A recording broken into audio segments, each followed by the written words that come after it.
See that on their sign going on? There it is. All right. Welcome everybody to the MSAD 15 School Board Business Meeting. This is our last business meeting of this political year, so thanks for coming out. It's a big occasion. First thing is I have 1, 2, 3, 4, 5, 6, 7, 8. That's a quorum, so I'll call the meeting to order, and if people could join me for the Pledge of Allegiance, please.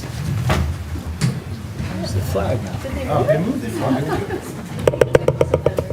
I pledge allegiance to the flag of the United States of America and to the republic for which it stands, one nation, under God, indivisible, with liberty and justice for all. Thank you.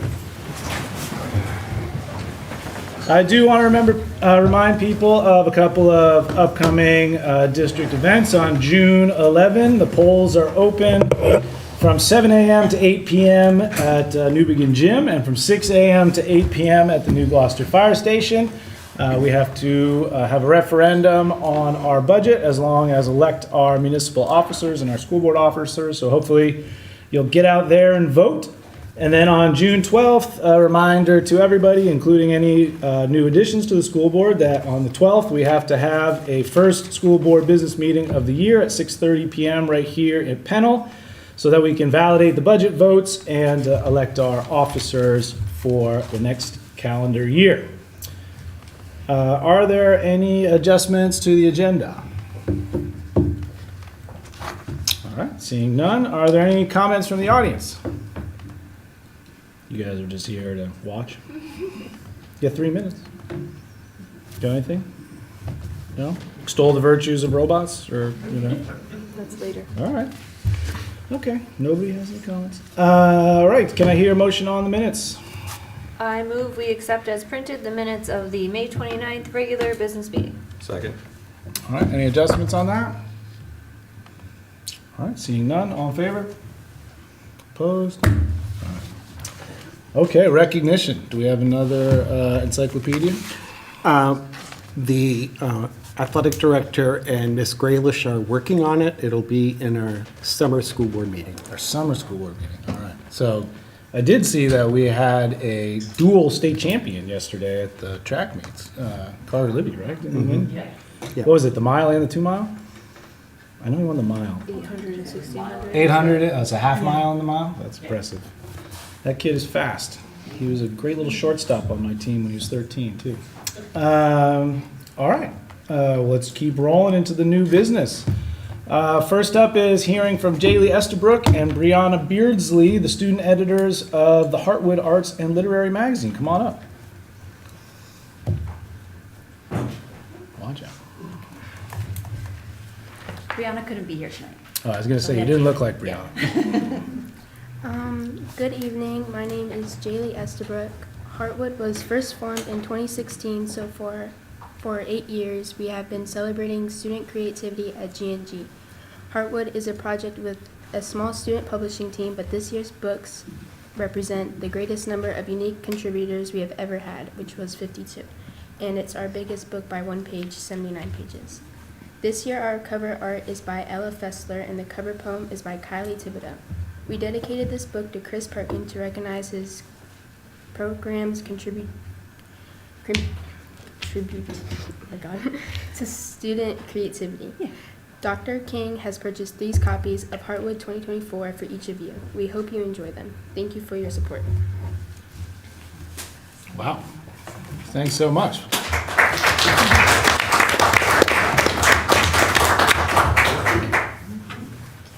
Thank you. Thank you. Thank you very much. Sure. Yeah, people are here. I have 2 copies already myself. We'll give some to the local libraries. Well, I went to the Heartwood release party. It was the social event of the early spring. Many people were there. We had some snacks and a couple beverages, and it was fantastic. We actually one of my favorite parts was they bullied the children into giving some of the background to their work, which I actually really appreciated. And it was a good reminder. A couple of them said that they had created their artwork while bored on a Zoom call during the pandemic, And they were a beautiful piece of work, and it's a good reminder that sometimes we need to be bored if we want to create really cool, weird things. So, huzzah to boredom. Kids are not bored nearly enough. You never should hand them anything during a meeting because they're just going to read it the whole time. But we do appreciate it. Thank you all so much for coming out. And it's one of my favorite things about we had one baseball player in the Art and Literary magazine. So that's I know. My goal for next year is at least 3 to 4 baseball players. Well, that's like we said, what Mr. Parkin is doing. There's several of those pieces in here this year, and they also featured in the art show. And it's just a really nice place for kids who maybe don't feel like they're comfortable in the art room, but they're still making some great things. Yeah, the furniture is Yeah. spectacular. Oh my Oh my gosh, Yeah. it's Gorgeous. they got a future. All right, we are going to keep going though. Second up is to hear from middle school students about their advisory project. This is my fault. You can blame me for forcing you to do this, but I thought it was great because there was some journalism going on at the middle school, and I wanted everybody to see what happened in advisory. So introduce yourselves and let us know what you're up to. I'm Barbara Weed. I'm middle school art, one of the art teachers at middle school. These are 2 of my 8th grade advisees, Christian Lackady, Ida Waterman. There are 12 of them in total, but these are the 2 who were available tonight. I need to adjust this before we go too far, you guys, so that when you're ready, we can play. Christian, take it away. Okay. Quick note, those pastries were really good. Thanks, whoever made those. Okay, so across from Miss Weed's room, there's this window that looks into the gym. And one day, I was like kind of doing a play-by-play of some of the 5th graders playing something down there. And Miss Weed came up to me and was like, you should do that for your conference slideshow, which we do those student-led conferences just to help us talk about what we've done over the year. And I did, and it was a video, and it was a news reporter thing, and it was really good. And Ida apparently did hers as a newscaster. I don't remember that. But since Miss Weed loved me so much and loved my video so much, she decided to make it like an advisory project where we would do news for like the school news, sports, weather, everything, anything coming up. We have 12 of us in our advisory, and about 7 of us would rotate in, do some presenting, do some talking. I'm usually the sports guy, and she usually does either some dancing or something. Yep. And we just want to let like everybody know that like there's stuff going on in the school, and even people who don't know want to find out. So some of the stuff we've done 22 episodes so far since January. We shared some art from kids. We learned some facts about animals. We interviewed some teachers and some other jobs they've had. We interviewed some students about the career day we had at the middle school. Some younger students told us about their field trip. Our roving reporters got people to dance on camera. That was a funny one. And we shared some facts for Black History Month. We learned about some STEM and some science facts. And we interviewed our student council president. Other things the Patriot Press did is we shared activities we participated in Spanish class. We reviewed school-wide behavior expectations. We looked into a stringy experiment in the science lab that a science class was participating in. Students gave us their book reviews. The cast of the spring musical gave us a sneak peek. We shared facts about Women's History Month. We learned about people's pets and what they do outside in spring. The press acknowledged the many people who work at our school and who run our school. We interviewed students who went on the trip to DC. And we challenged our school to tongue twisters. We learned how to get in front of a camera and how to present ourselves and how to work as a team. And mostly we tried to connect to the school in like a new way that we could do. Yeah. So here's an episode from a couple weeks ago with a surprise appearance from Miss Dako, our vice school principal. Assistant principal.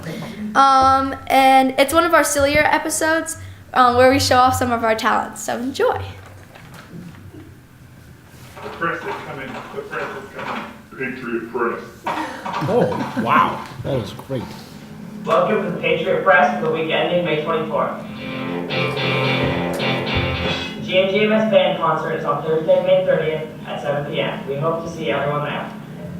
Did you know that the Patriot Press has Got Talent?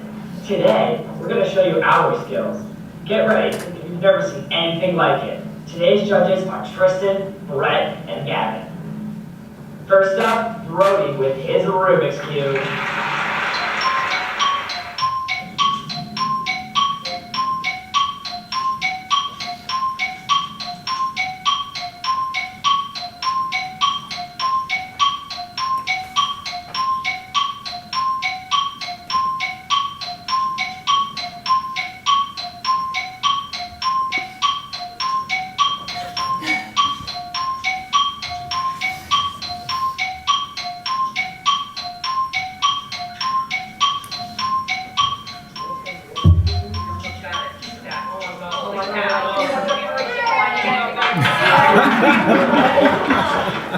Wow, let's hear what the judges think.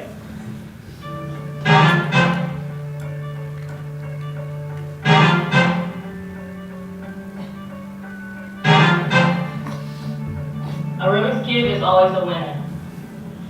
Thank you, Brody. Now, please welcome the Boogie Bros.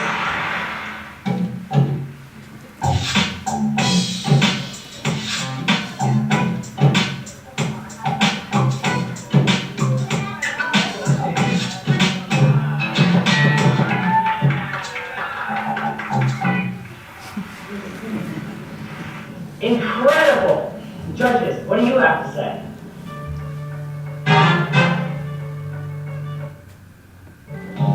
Dancing towards me. Dancing towards me? Is that what he said? Thank you, Boogie Bro. Next up, Jimmy and his sock skills.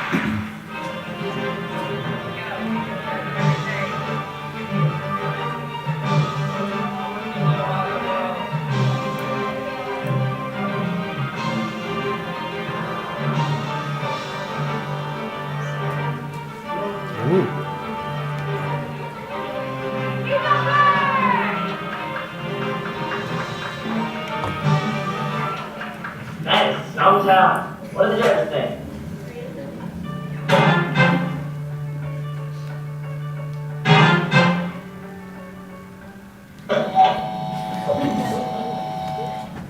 We see it every day. Thanks, Jimmy. Now, please welcome Mass Surprise.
Unbelievable. A set I never expected to witness. Judges, what's your reaction?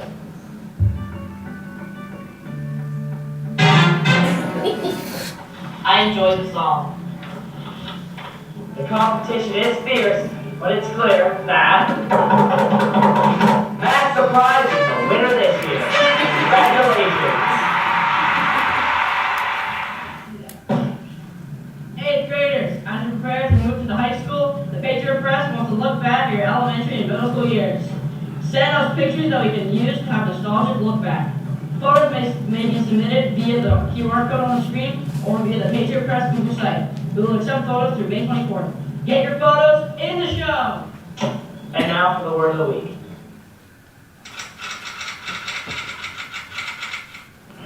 The word of the week is incidents. INCIDENCE.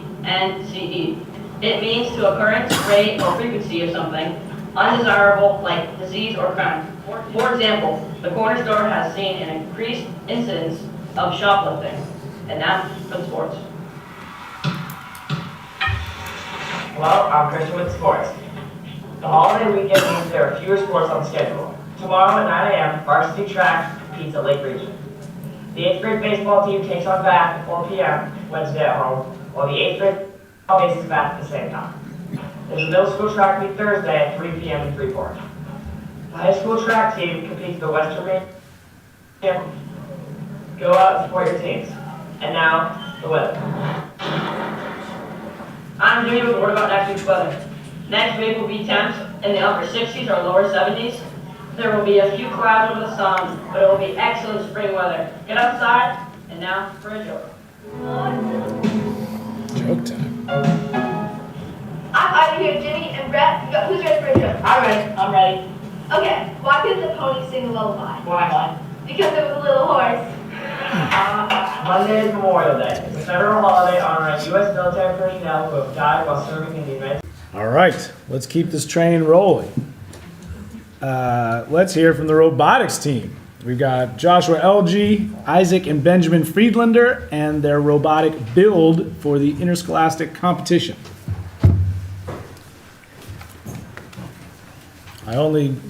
There's somebody who was not mentioned, so make sure you introduce yourselves. That would be me. I'm Allison. This is Ben, Isaac, and Josh. Our robot up there is called the lawnmower for the lovely sound that it produces when in use. This year's challenge that we had to participate in involved shooting discs like this into one of 2 targets on a playing field throughout the game, and then towards the end of the game we had to go to the center of the field and hang on a chain. We competed at 2 competitions, the Pine Tree competition and a competition at UNH. We won the Judges Award at the Pine Tree competition and were able to compete through the semifinals.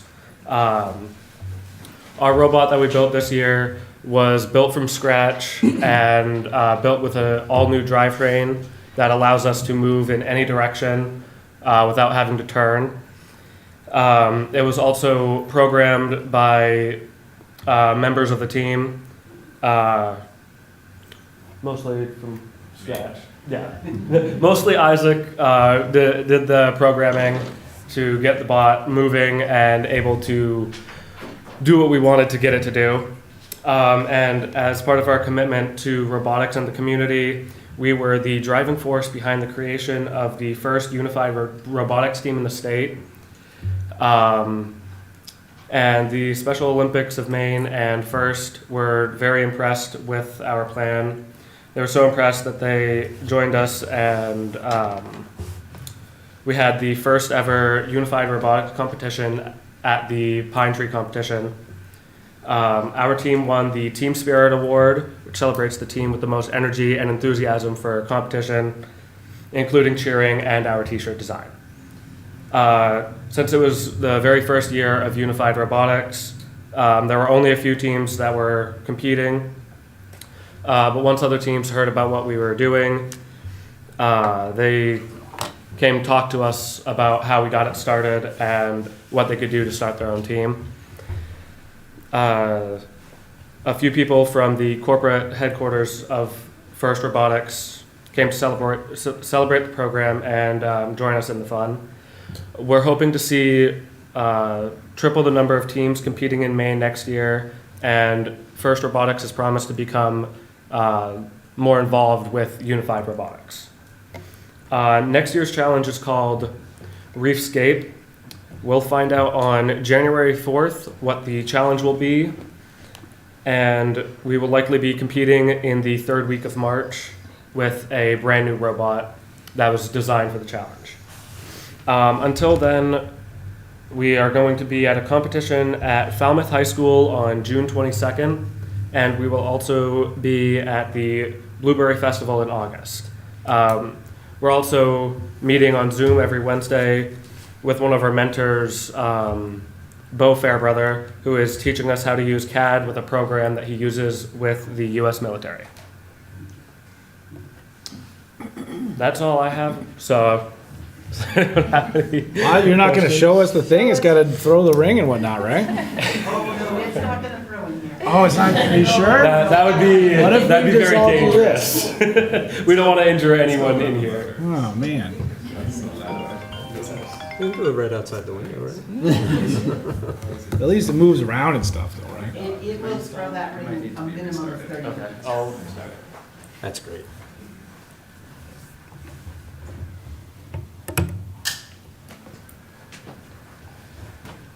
Is the demo material still up on the First Robotics website if anybody wanted to go and actually see what the competition looks like? Yes, you should be able to view competitions that have happened previously, like the Pine Tree competition or the one at UNH, to see how the field's set up and what we had to do. So any board members want to do that, it's First Robotics.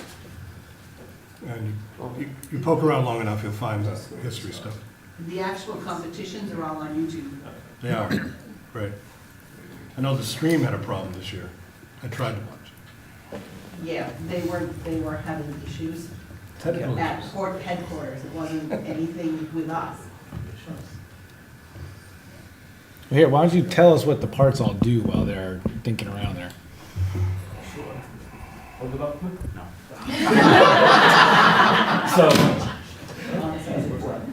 So this is where the discs would be fed in through here. They would get stuck down in here to be fired out at one of the places that we need to shoot at. So it shoots back up the top? Yes, it would shoot out of Oh, wow. here, going in that Yeah, direction. you can aim it for that back corner. It's just Rick. We have our battery and the swerve drive that allows us to go in any direction. And these motors are what is controlling the firing mechanism. And we also have motors in the back here that are controlling the hanging mechanism that we used during the final bits of each match that we had. Yeah, and we have a jumble of wires in there somewhere. What's the hole in the front for, just in case it gets stuck? Yes, this is used in case after a match we have one that's stuck down here, because we're not allowed, as per the rules, we're not allowed to have one still in our robot after the match ends. So we have to be able to either pull it out or push it back up through. So we made sure that we had a hole to access it in case anything went wrong or something broke while in there. Can't be legal in the chamber. Yeah. Go ahead, Lauren. Do you have to work within a budget? Yes. That's part of the process. Learning to run a small business is exactly what this is. Laptop's at 7%. So. Oof. We got a total system failure over there, or what's going down? The laptop shut off. Oh, no.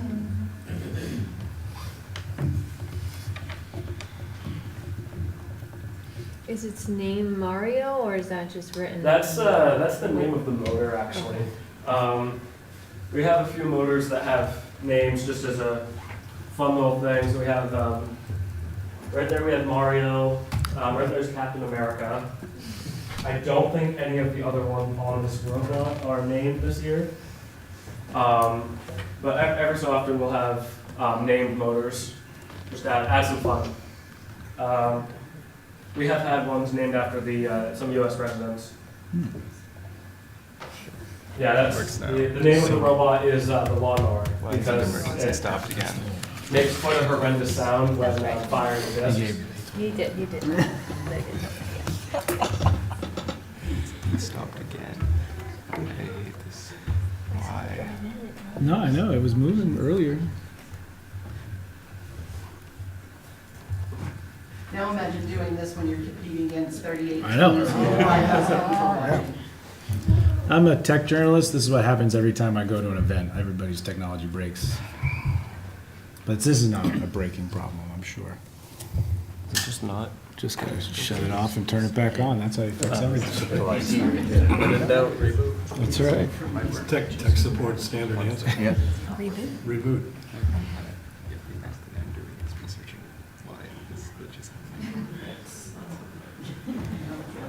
Oh yeah. Oh yeah. Here we go. Flashy lights.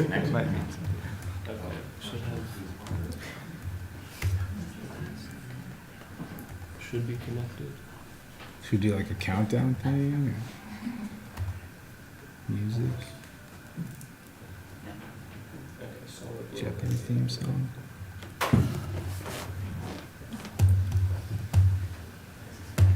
It looks like we're connected, I think. I don't know what will.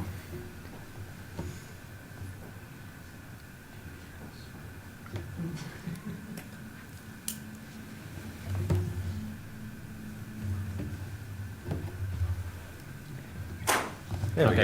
Yeah. Oh yeah. Oh yeah. Whoa. It's aggressive.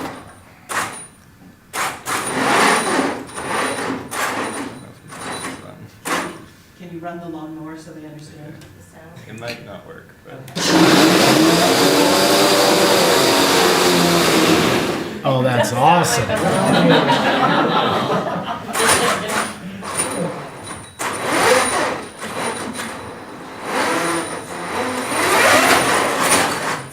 So cool. Does it still have to run autonomously the first beginning of every competition? Yes. You have that first, 30 seconds or whatever that has to. Yeah. This one doesn't do much in autonomous. It mostly drives forward to get out of the starting area for some extra points. Yep. Great. Awesome. Nice. Oh, wow. Yeah. Yeah. I like how much noise it makes. All right, guys. Well, if you want to like make a grand entrance and like walk it off, feel free. You know, gotta have some showmanship. You know. Easy to drive and carry. Is it getting carried? Let's see. Can you get it out the door without hitting anybody?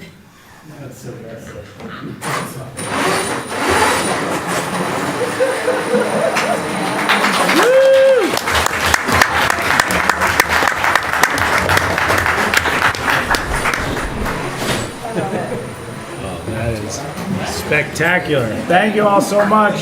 Thank you.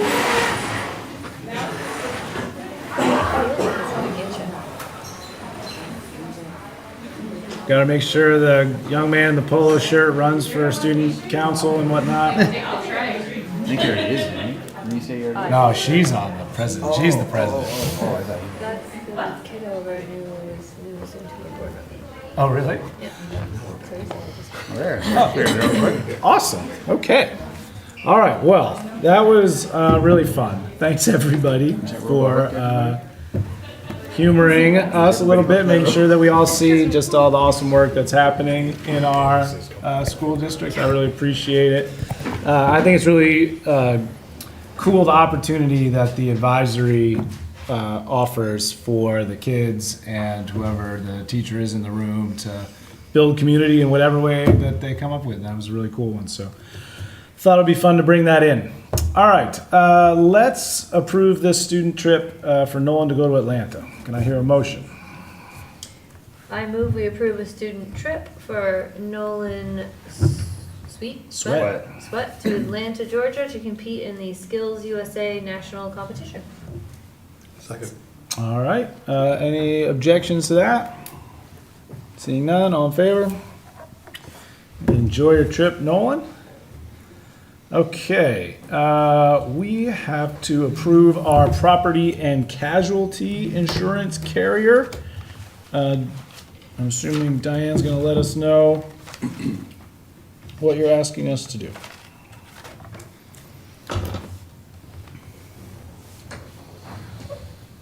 Diane, are you excited? This is your last school board meeting. We are required by state statute to bid property and casualty insurance every 5 years. So this was our 5th year to go bid it. We had 3 bidders. We use our broker to go bid our insurance for us. We had bids came in from Maine School Management Association, which is a pooled insurance plan.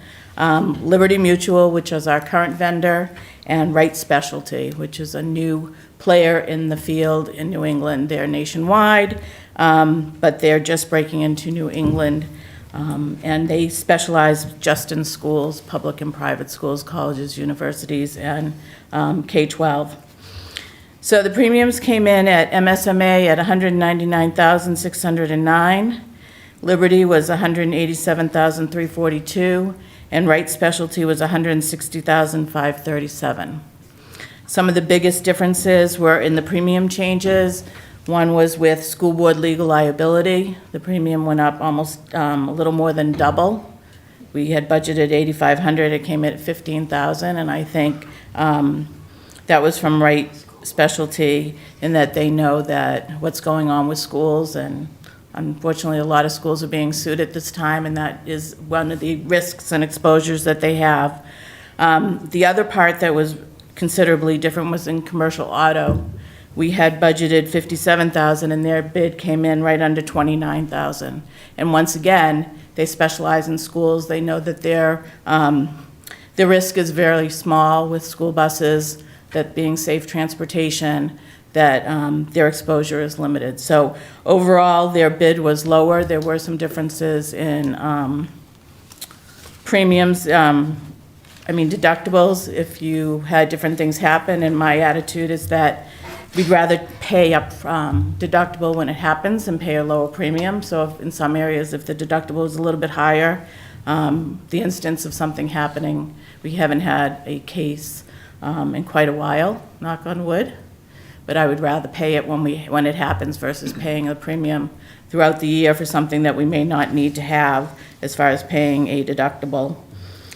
So tonight, I'm asking for you to approve us to accept the bid from Wright Specialty, being the lower bidder. I did check some references. People have been happy with them, have had no instances. I think that they're fresh to come into Maine and kind of compete with Liberty, because right now Liberty is one of the biggest players in Maine. So I think they are being aggressive, and we would watch it every year, and we may change within the 5 years, even though we're not required to go out to bid, but we would watch it and see if it's something that changes drastically, and we can always go out to bid more than once in 5 years if we see something different.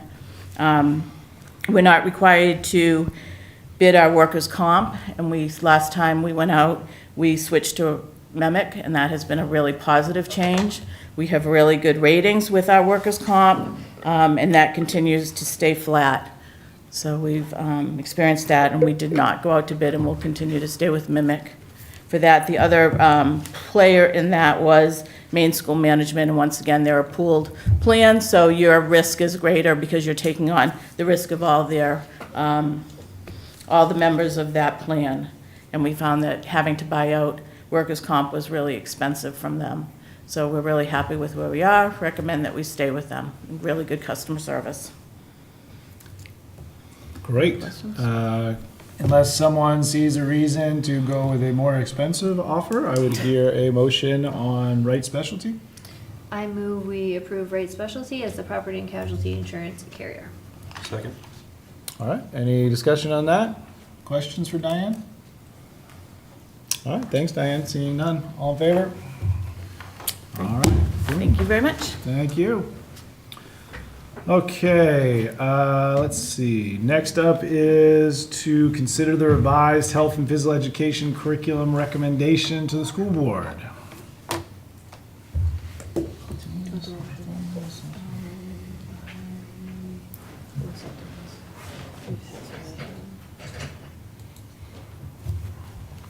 Howdy, Chana.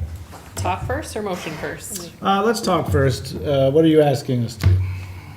So we have our health and physical education curriculum has been through the process, as we have done 3 others so far this year. There are 3 documents in your packet related to this item. The first gives you the process that we went through to get to this point. The second is a report of the state of health and physical education in our district. It includes data, both quantitative and qualitative, that we use to inform the changes we made to the curriculum, as well as sort of what you'll see in forward planning as we continue work in this area.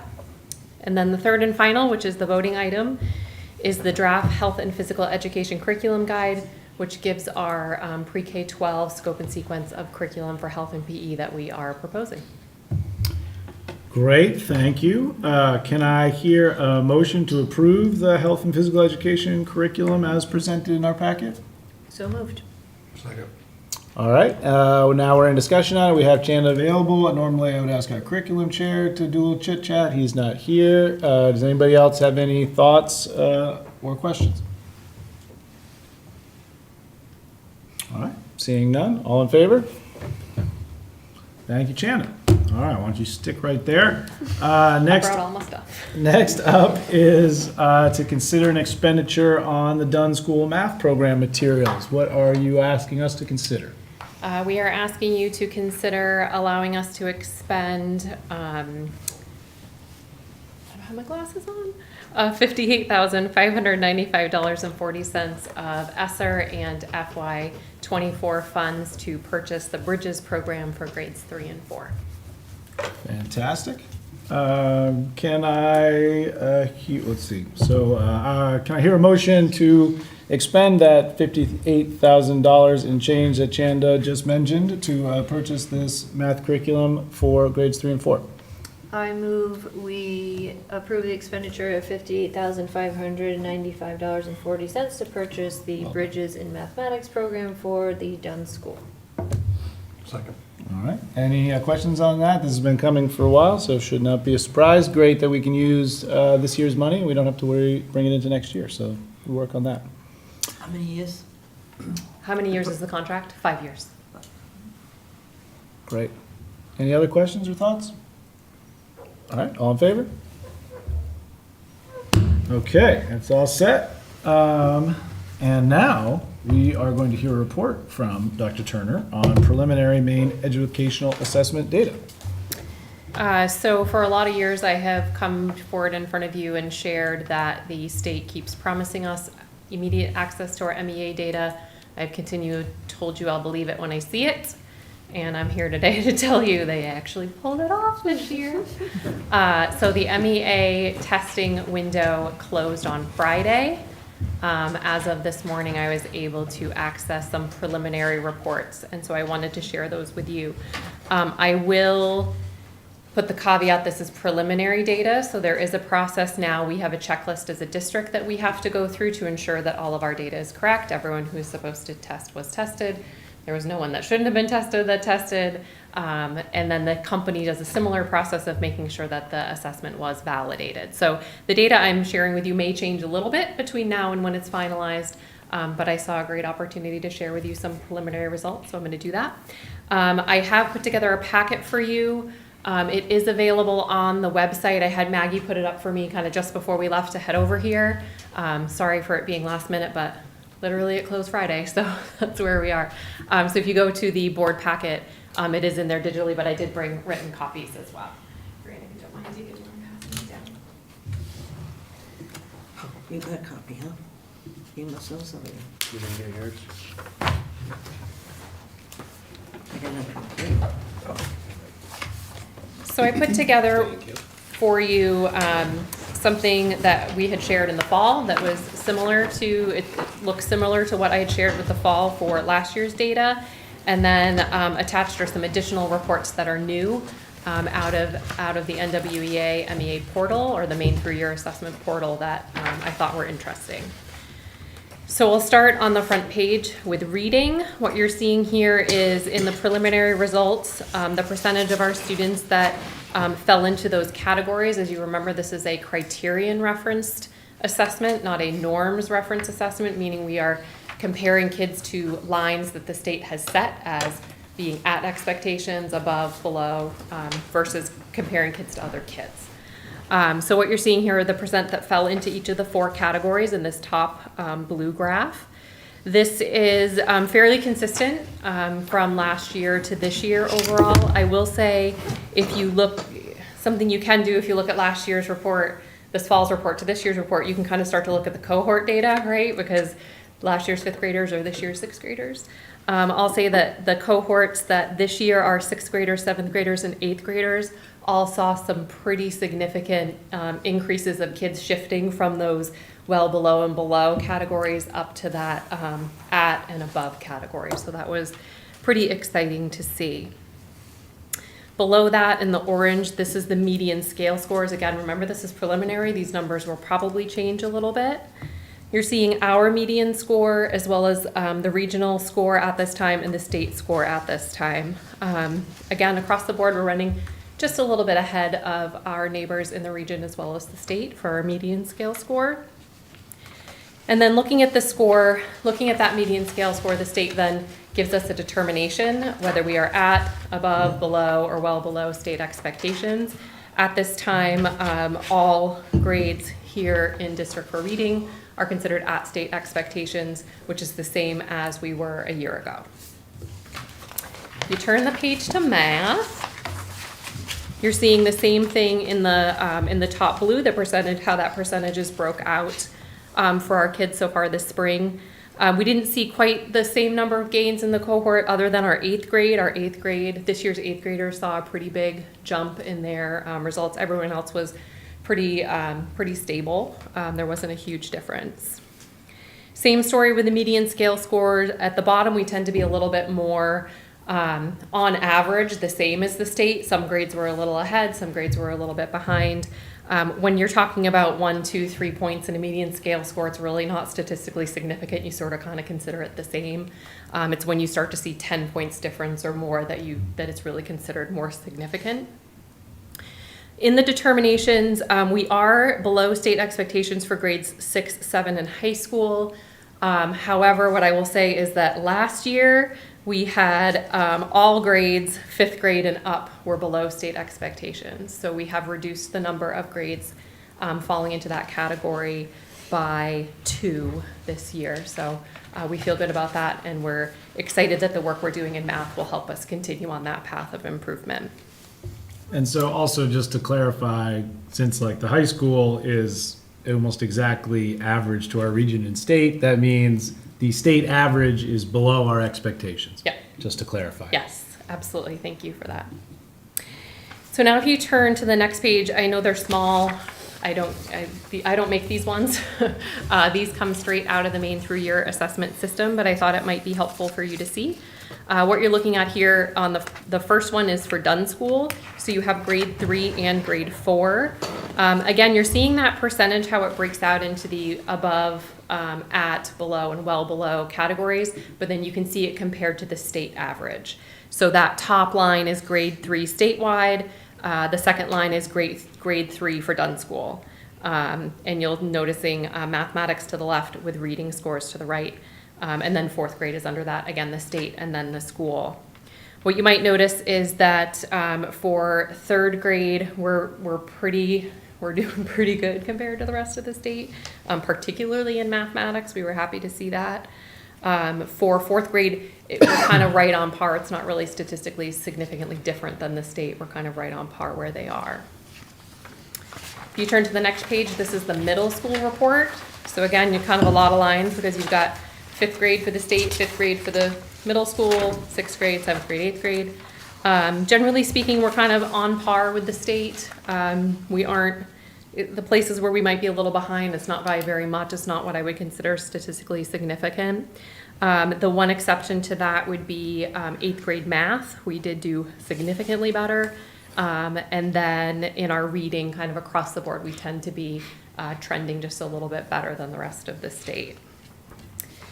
And then the last page, except I flipped the wrong way, is the high school. High school, in this case, is 10th grade for literacy and mathematics assessment in the spring. For the MEA, it is the 10th grade. For science, it's the 11th grade. That's why it's always just listed as high school. You'll notice that we are just a little bit behind the rest of the state. Again, the statistical significance is a little borderline there, but definitely looking to do some math attention at the high school for that. And for reading, we're really on par with the rest of the state.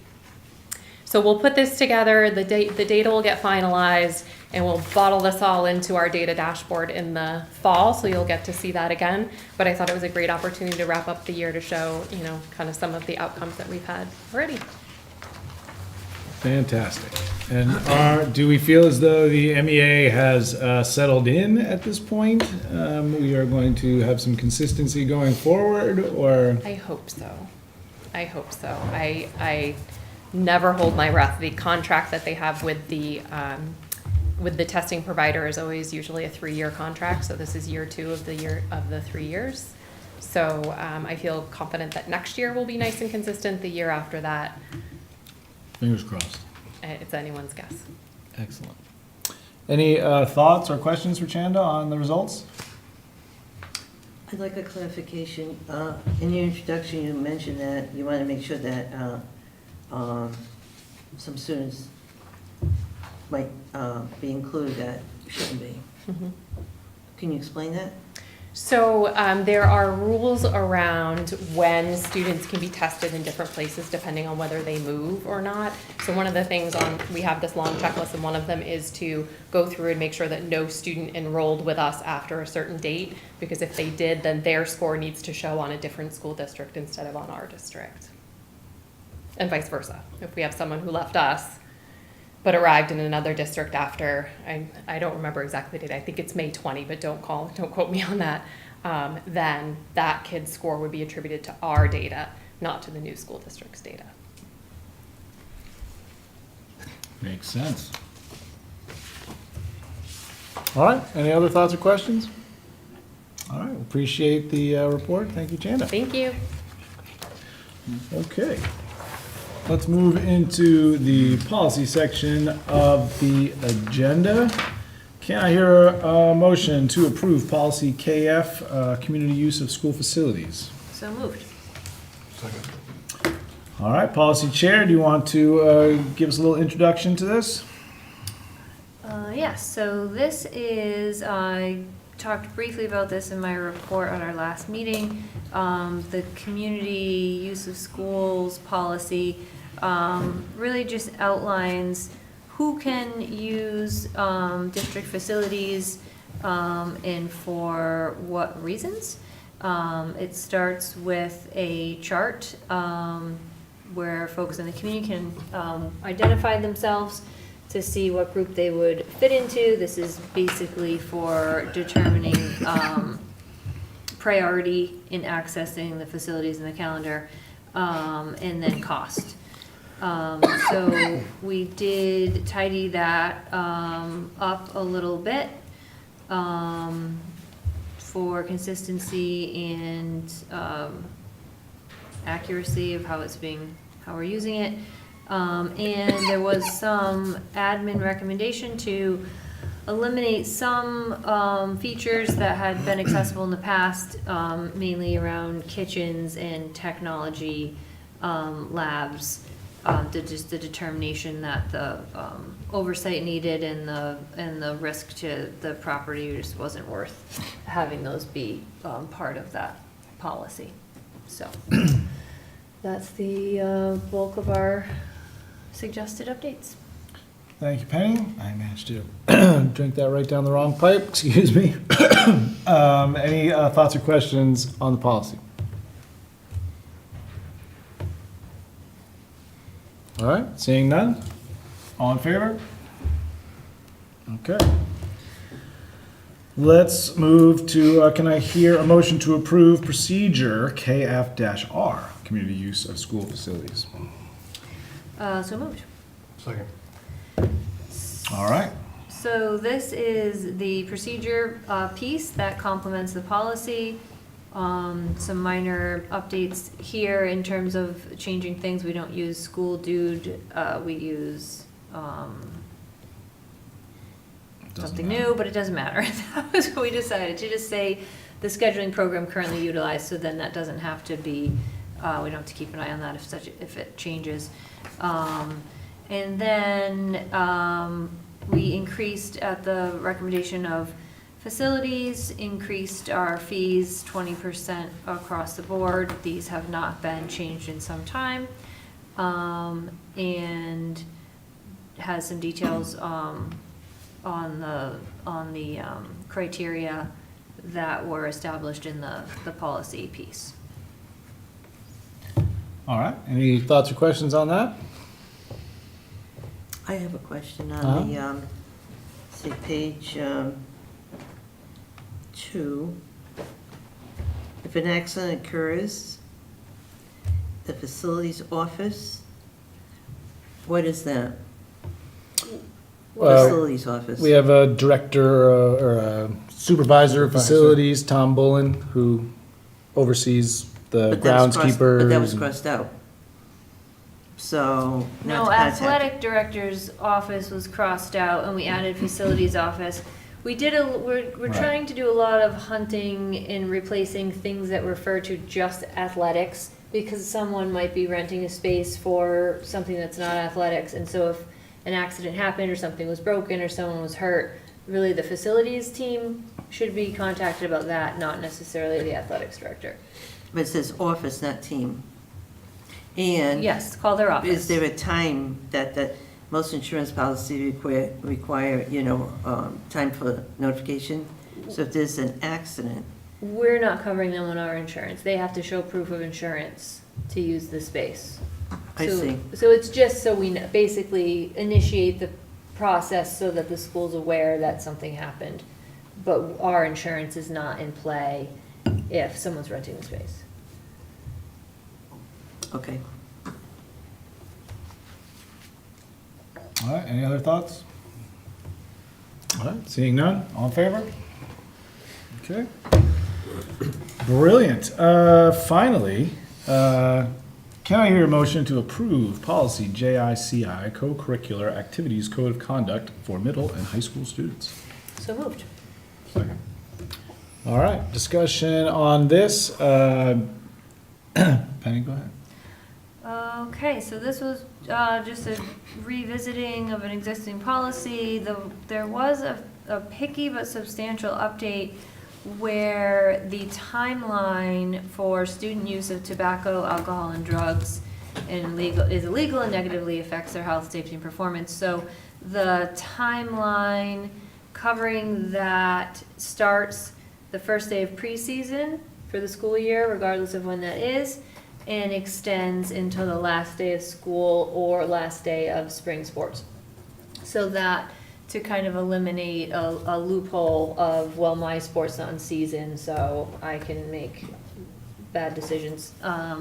So that an athlete or someone participating in co-curricular, someone who's in theater or doing student government, these things would apply to them as well.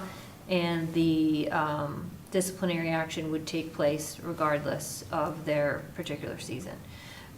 We also changed things to stipulate involvement from the school's registered nurse, as we no longer have a substance abuse prevention coordinator. That work can be provided by a registered nurse. So those were the main changes. Thanks so much, Penny. Questions or thoughts on this? It's good to get consultation with the athletic director, came in and let us know how this was being used in practice and just wanted the timeline update. All right, seeing none, all in favor? Okay, fantastic. All right, finally in our new business, we had a meeting of our bond committee last week where we got a great update on the work that's being done, and we wanted to share that with the board as a whole. So Penny's just going to give us a quick update on where we are and the timeline going forward. Is it possible, can I tilt this or can I not touch these?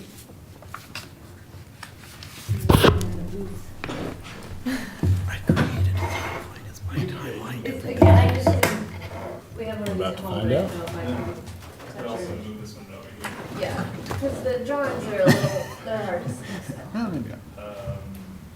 Uh-oh, you broke it. Oh, there you go. Every time I come in. Penny. Those work. Jim. Okay. While you make that work,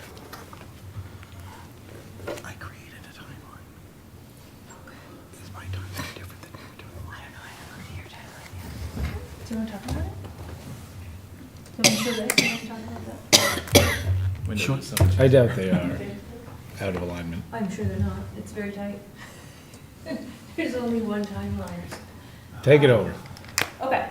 So I put together a couple of slides. Going to be faster than my last slides, I promise. And then Craig has some stuff to share on timeline. So to just update the board as a whole, the status of where we were in our recommendations from the committee had been to move ahead with designing a project designed to meet the needs, address safety, and uphold the strategic plan. That's ongoing. There have been plans created over several meetings with admin, stakeholder representatives. We had a really nice overlap of some folks who served on the bond committee, our principal, high school principal, athletic director, our choral director, who participated in that group and then have worked with the team and the architects on getting some things on paper. Those draft plans were brought to the bond committee last week and presented by the architects. Thanks to those who came from this body as well to see those in detail. There was an opportunity for feedback both in person and afterwards. So I wanted to share with you, these are a little bit tricky to look at. They'll also be in our folder. But you can see here, this is a draft plan for a auditorium and arts academic wing, section of the school. For some context, I did add, can you see does my cursor show up there? Okay, yep. Great. So everything in white is new construction. Everything shaded in the pink is existing space on the school. So this is currently where the school ends. Our stage, as it currently sits, is right about here. And this is the backstage and some old locker rooms that are currently used as music classrooms. So in this would be a renovation, in addition, complementary with an addition. So early on there was talk of renovation, new construction, and it became pretty clear to meet the recommendations of the committee. They weren't going to be able to do that inside the square footage we already had.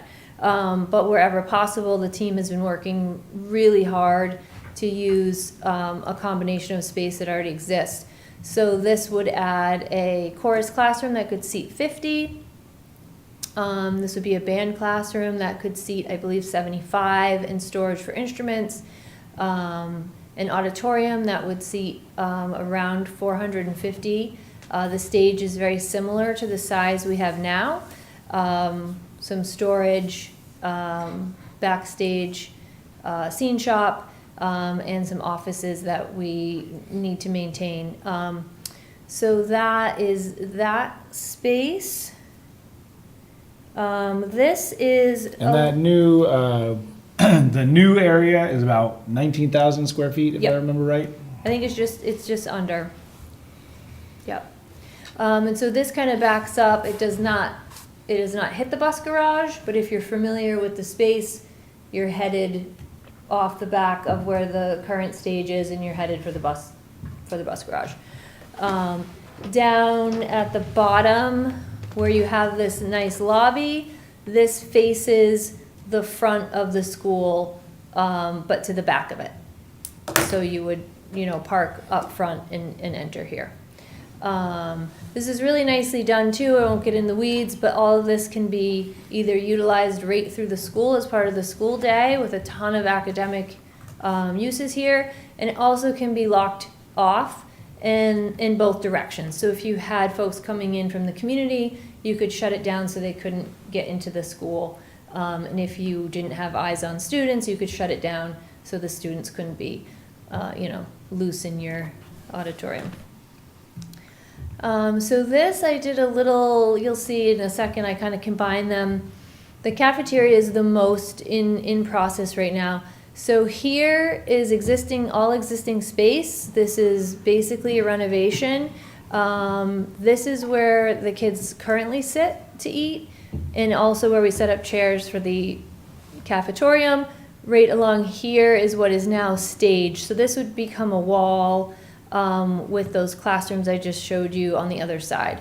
What they came up with was adding some nice windows down here, opening up some space. But generally speaking, we would just use this space we already have, bring in some new furniture, tidy things up a bit. But this, with the new seating design, could seat, I want to say 285, which is either more than we have now. I think it might be a few more than we have now. And then this is an idea. No, it's like 75 more than we can have now. Okay, so quite a bit more than It we would have. allow us to have 2 lunches. Yep. So here is a potential plan for a new servery. I'm going to show you how they'll lay over each other. So this is all existing. We would not do anything to the kitchen aside, potentially some equipment upgrades, but the kitchen is great. Everyone felt good about it. And that is actually a huge cost saver. This bit here would be a new entrance to the cafeteria. This could open and close sort of like a food court, with like a gate. So kids, this single file bottleneck we have here would no longer exist because this would be wide open. I spoke with Diane tonight, and this is already developing. She went with some folks over to Edward Little today and checked out their new cafeteria and learned a ton of like, ooh, this actually, we like this, we don't like that. So I think they're actually talking about having this wide open here without stuff in the middle to really let kids fill in. So this is existing offices. So to add this guy here in white is a renovation and loses a little bit of office space, but it's not, new construction. It's inside the footprint. And we would have to displace a couple of offices, which already appeared here potentially. So they're looking as they're moving stuff to, how would it best work. So this would expand seating, a larger servery, increase food service options, get some natural light in there, and get rid of the single file Lord of the Flies, thing we have going on right now. Down on the gym end, this would be similar, combining both renovation and expansion. Coincidentally, around 18,000 square feet, the same as the auditorium end, which would give us a gym meeting those competition guidelines, ample seating for the entire student body, and some flexible updated locker rooms. I'll show you. So the blue would be new. The pink is existing space that would be slightly renovated. And then the white is we would leave it as is. So again, kind of meeting the needs of the kids while maximizing what we already have. This is a competition size gym, but it would also have a curtain in the middle. So during the day, it could be broken into two spaces for academic athletics uses. So that is, oh, nope, and also some pretty fields. It's really hard to see from this far away, but basically includes a turf multi-purpose field right about here, grass softball field rotated so that the sun is not in the player's eyes anymore, a multi-purpose field out here which would primarily serve, well, not primarily, but baseball being the heart of this one, with another soccer size field on it.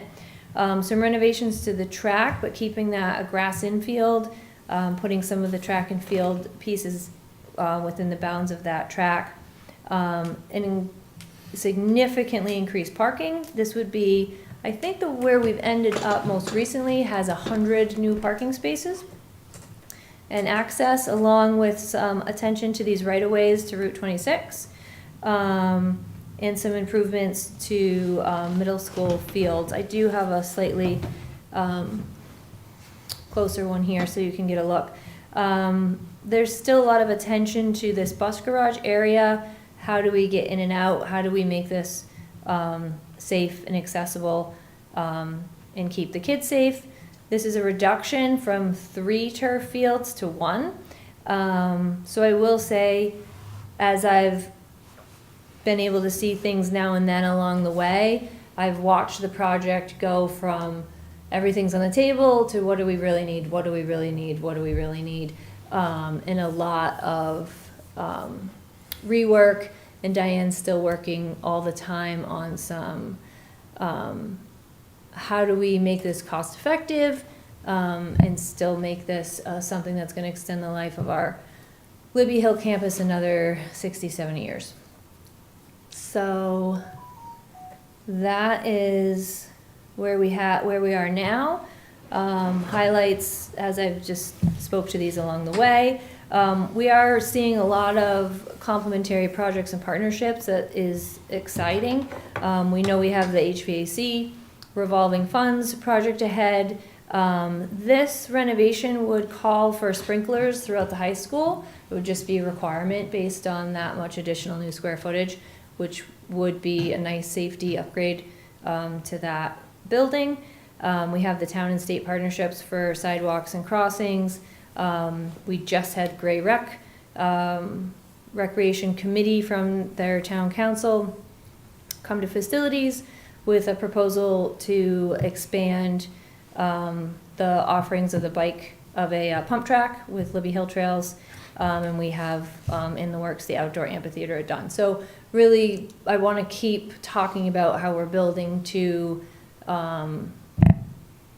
grow our district facilities all around and make them a center for the community and for the kids for a variety of interests. So that is what I have. I have a very loose and weak timeline, but Dr. King is going to swoop in with probably a better one. So let's go with yours. Yeah? I don't know about the swooping. Come save the day. Is there anything anyone wants to see again while I'm up here, or you want me to leave it on? Yeah. Can you go back to the auditorium real Yeah. quick?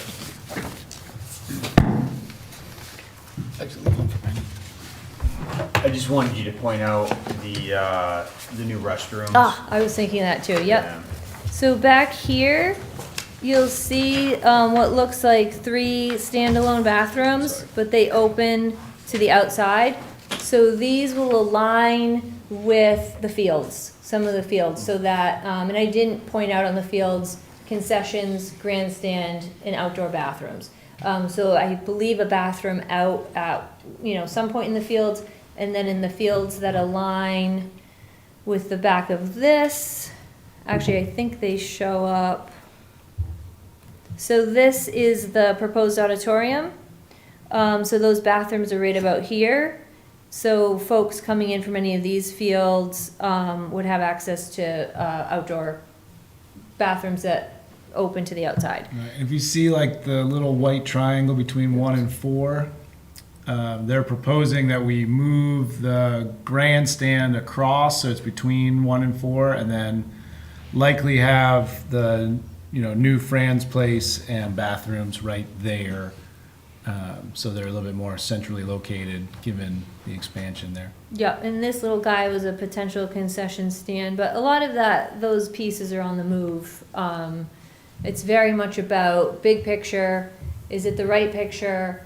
Getting that in front of estimators who can give real numbers that we can bring to the voters, and they'll continue. And go back to the auditorium again, because I think Cole was talking about the new bank of bathrooms, which are on the other side, down at the bottom there. No, I was. Yeah, for the field, to adjust the field stuff. Because I think it's great, so we could have, community events in this auditorium. Nobody would ever have to enter the high school at all. We don't have to bring them into, our lobby or whatever. We could have the performance just be over there. People come in a dedicated entrance. They have dedicated bathrooms. We don't have to worry about people wandering up to the second floor. And even things like our kids, but say Dunn comes over to do an event during the day. This is very much targeted for pre-K through 12. This is it would live at the high school, but it's for everyone. So say Dunn comes over, again, 3 busloads of kids. They have a bathroom right there, and you can still, keep them wrangled. And on the flip side, maybe you don't want 500 high schoolers in these bathrooms during the day. So, you have them locked off. But yeah, this is where we'd have the, memorial winter concert and the, instead of trying to cram them into the middle school bleachers, this is going to be a lot more welcome. Yeah. So, Craig, you want to talk about timeline? Sure.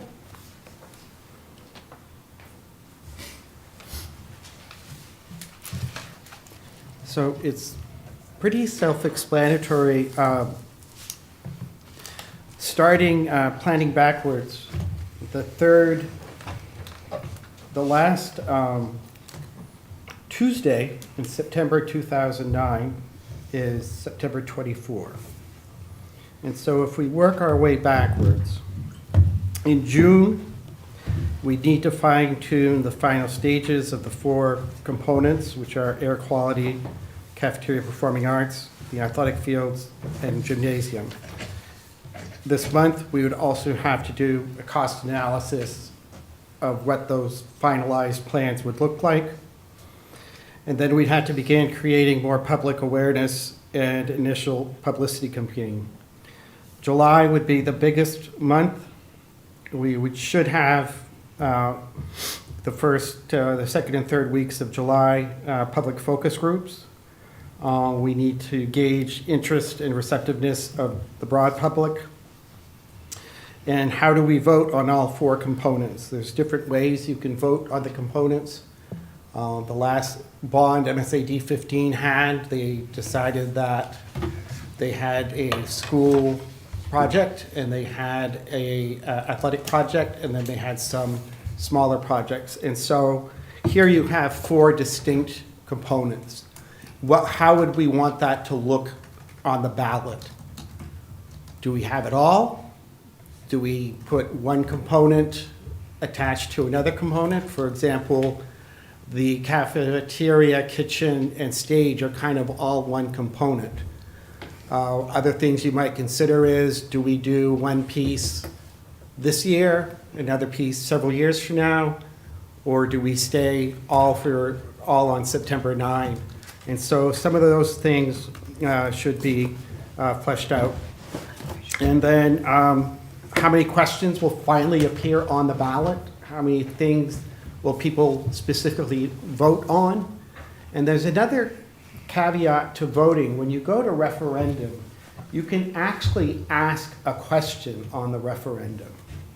And so if you wanted to ask a specific question, so for example,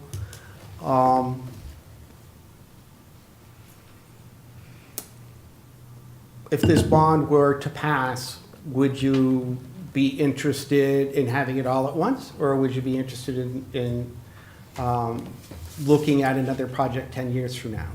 Would you be interested in some sort of 20-year plan for building and facilities? Do you think that would be something that the district should invest its time and effort in as opposed to the short spurts?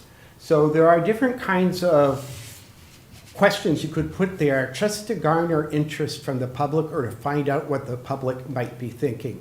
And I never realized you could do that. I always thought that these referendums were just yes or no on the bond that you're asking for. But you could actually create a probing question for something that you would like to know from the public. So that might be something to be considered. The rest of what we do in July is data analysis of the focus groups. What did these people say? And does that help us consider any adjustments that we might make? The estimated final design should be July 15. And then inform Drummond Woodsum of what that design is so that they can create the referendum ballot, and then begin creation of professional grade electronic and print media to inform our public.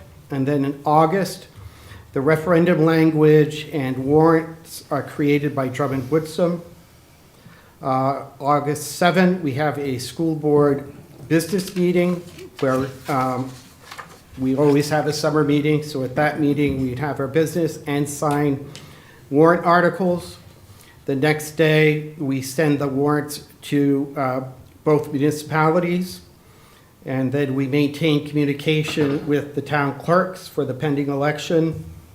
And then we continue publicity through print, electronic, and in-person communication. And then more publicity the first 3 weeks of September. And the actual referendum would be on September 24. So this could be adjusted a little, but not much, if you're shooting for September 24. Perfect. Thanks, Craig. Yeah, I want to enter into discussion now. It can be wide-ranging. I have a couple of things that I want thoughts on. While that date, the 24th, is a good target, we don't have to make that decision now. So I'm always a fan of not making decisions until we have to make the decision. We could get some curveball from the engineers. We still don't have final plans to consider. You know, we're still in the feedback, how targeted they got with that, and how creative they got with using our space. And then just, you know, now I think is the time, you know, Craig is going to have to sort of craft what these supporting materials look like, whether they're trifold brochures or websites or social media campaigns or whatever it is that the administration decides to do to educate the public. We consider any thoughts that people have on that. So with that little preamble, open up to the floor to discussion. Penny, you had your hand raised. Yes, I just had a question. Actually, I had a question for Craig, but he's gone. Oh. But I will, I did want to add that the bond committee, no one followed up after with additional feedback, so we're assuming that was They're fine good then, enough. I guess, yeah. Maggie, could we add those meeting notes to this tonight's folder so everybody can see those as well? I'll send them to you. It doesn't need to be done right this second. You can do it after the meeting. All right, I want to go down the line. I want to hear from everybody, starting with Gary. Well, in general, this is the first set of plans I've seen that seem like they've right-sized what we were, without addition on the building for that. I don't know, I just think it's well thought out. I think they took something that originally was far more grandiose, if you go back 10 years, to where the fields stuff started, and really condensed it. I think it's got almost as much use as those original plans, but in a far smaller footprint, which requires a whole lot less site work. So it felt good to see us being paid attention to, and the project being in scope that felt more appropriate. It's good to see the gym. I mean, the gym is designed to hold 700 people seated. I think that's a great number. I mean, it's not as big as some of our neighbors, but it's fully big enough for us. You push the bleachers back, you've got two full-size basketball courts side by side going the other direction, which is great. You know, you've got side. I just think it looks well thought out. I tried to pick it apart in my head, and I really couldn't find a whole lot to pick at, which has not been true in the past. So my general reaction was really favorable. Good. Laura? So last week when I did go to the bond meeting, that was the first time I had seen plans since a year ago, and it definitely, everything that Gary said, where it's a lot more condensed, but it still packs in all of the needs. And I felt it was also very balanced between athletics and cafeteria and the performing arts. I really appreciated that sweeping look at all of the needs of the facility, and that the is multi-purpose, and that it can, all of these spaces can serve the greater community, not just the school that it's within. Great. Cole, you're on the committee. Thoughts on how you might break it up, or thoughts in general? Yeah, I don't really have much thought as far as breaking it up. And obviously I'm not politically savvy when it comes to writing stuff for going those types of things. But I guess my only suggestion would be, which I know this is probably a no-brainer, but keep it as positive as possible. So would you like to provide space for whatever? Because that's essentially what this is doing. Again, I kind of reiterate what everybody said. We had very grand plans before. This got really, I wouldn't say dumbed down, but brought more realistically, which I think it's very much doable. I'm sure there's obviously a big price tag, but at the same time, we are improving not only just that one facility, but we are improving the whole district entirely. To something that we've never had and something that we have needed for a very long time. Mm-hmm. Patty, I'm going to skip you. You got a big bite at the apple already. My thoughts are, I think we're going to want to give the community an opportunity to up or down on the turf field. I think they've done a good job of offering us the right amount of turf, but I think, that's something that the community is not, they're going to want to up or down, I think, that specific thing. And that's, we can put that a grass field. It would make it slightly less usable for the kids. One of the things that we get a ton of hours out of this configuration is because you can use the turf field over and over and over again, and you can get out there in January and all that sort of thing. But just given, some people have different comfort levels with it, and there's, it's sort of a dynamic issue, I think we should probably offer that as a separate question. I also, while I do think we have ample evidence that we need that extra gym that's the right size, it's safe, it allows the community to gather, it allows us to, bring the community into our buildings. Probably, that gym, I think, could be separated out as a question from the cafeteria and the Performing Arts Center. And then maybe the fields are a third, or maybe we tie the fields to the gym. I don't know. I want to give, not a poo-poo platter, but some options.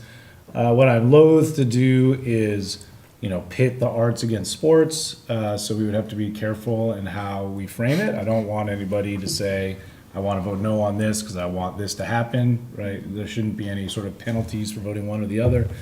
But, it's going to be a big plan. We don't have we did get numbers actually on the fields, which was 13 million for that field configuration. And we could add another turf field inside the track for like 750,000 if we want to do that, because that field inside the track, it's a ton of use. So they're like, if you really want to up the usability, you could add a second turf field. But 13 million, it's a lot, but on some levels, was not a surprising number. I think the plan in 2014 that was largely the same as this, that the community voted down, was 3.2 million. So, that shows you how fast things rise over costs over 10 years.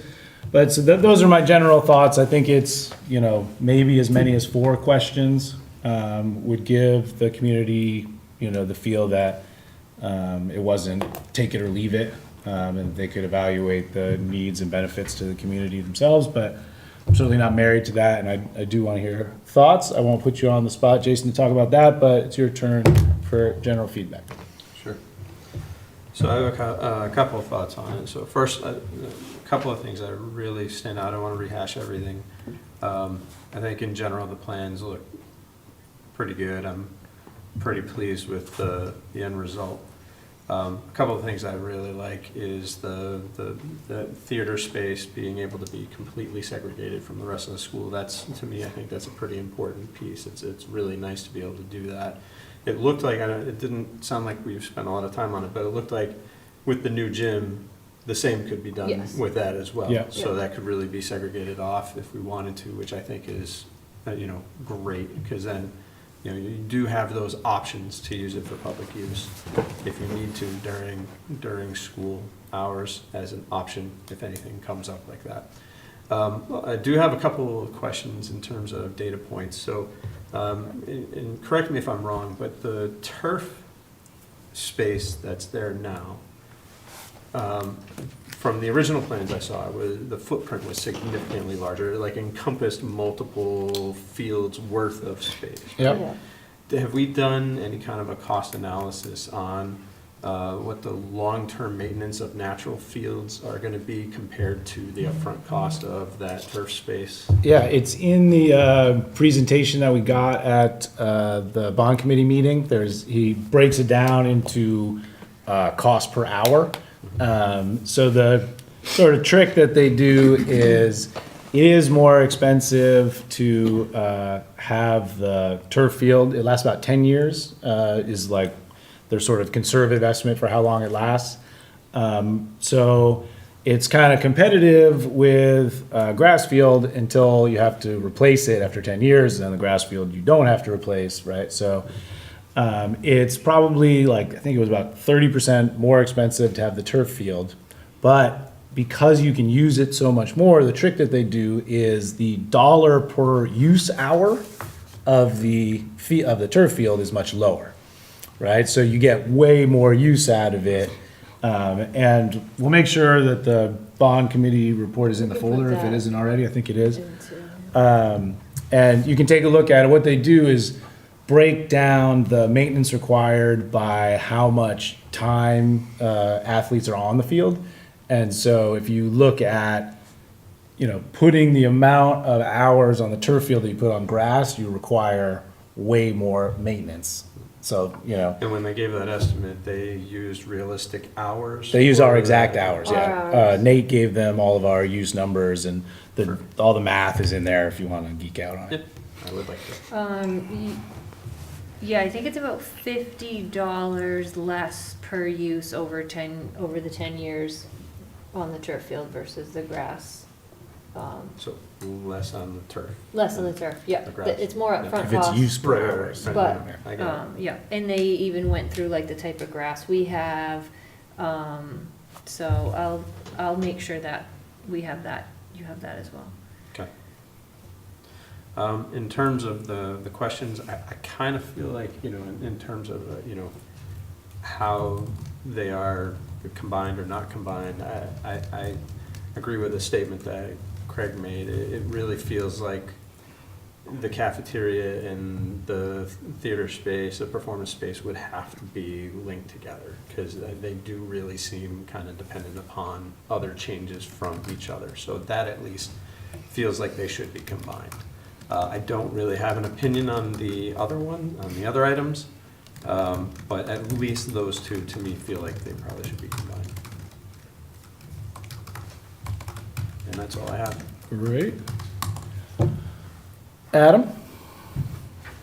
I think we're gonna have to redo this policy we just voted through to up our costs. We actually have talked about that, yeah. We'll revisit it.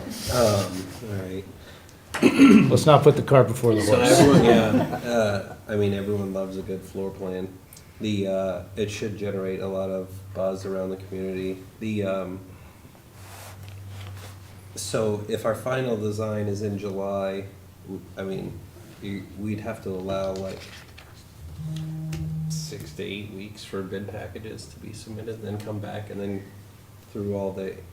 No, so we don't have to do the bid packages. What they're doing is giving us an estimate, right? So we have a full estimate for the fields now. That was the 13 million I was saying, and it's going to be in the packet. You can see every dollar of the estimate. So what they do is break it out by estimated materials cost, and there's, they even go all the way into like 20% contingency and all that jazz. So they give us a number for that.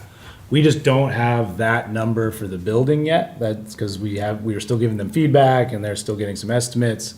So once we have those two estimates, what we would put forward is a question set that asks for that estimated amount of money. And we would ask the public to authorize us to borrow up to that amount. So they're not, authorizing the go forward on the construction. They're just authorizing an amount that we're allowed to borrow. And so then once that got through and we had the money available, then we go out to bid and we hire a, construction agent and all that kind of stuff to manage the project and all that sort of stuff. So you don't go so far down the road to bid, you just get that professional estimate from the engineers and architects. Got it. So we would need to have probably a early July business meeting to consider that estimate that we don't have yet. And then that's when we decide to go forward or not. Yep. At some number and in some set of questions. Yep. Questions? I am poor at asking people for money, which my bank account would attest to. But, if people feel like they have those skills and they have those abilities, I am 100% open to that. We do have an advertising policy, so we just have to make sure we're within that.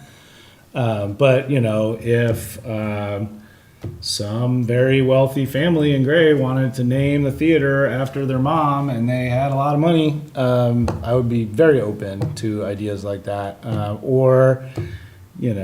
thing is like when you get into, I have a lot of experience with fundraisers because my band gets asked to play them all the time. It's hard to raise enough money to make a dent in some of these like small item fundraisers.